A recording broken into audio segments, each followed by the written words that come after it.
Tonight, WVLT News is investigating reports of check theft and fraud. Let's get to our Sade Ray here. Sade, you looked into this to try to figure out what's happening and how it's happening.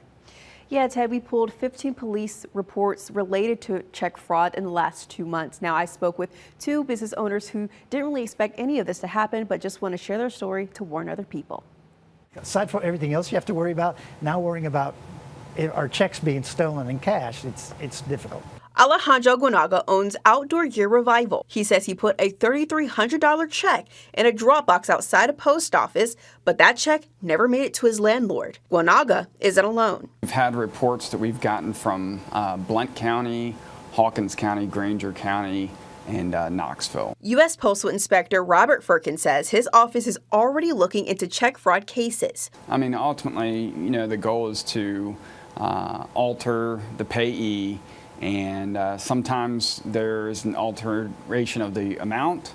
Many times, if the amount's significant enough, they'll leave it alone and just alter the payee, but ultimately they're just looking to obtain money that does not belong to them.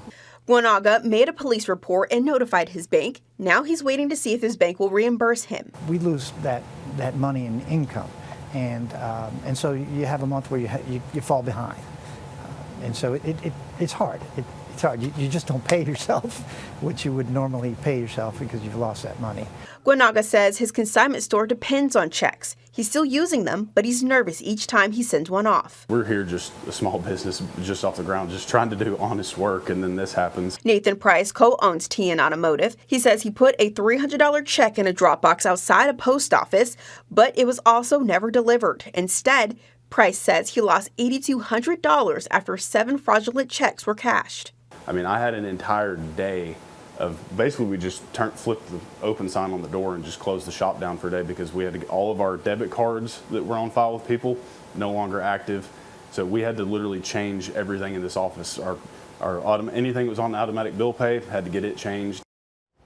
All right, Sade is joining us here with more on this. Things people can do to protect themselves. What do you got? Yeah, so Firkin actually says it's better to drop off your mail inside the post office instead of going to the blue box, especially after the last collection hour. That time's usually posted on the drop box yourself. So take a look before you put the mail in there. It's just better to go to the person inside anyways.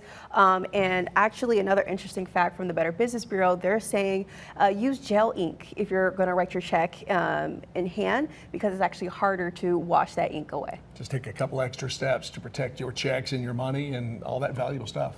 Sade, thanks.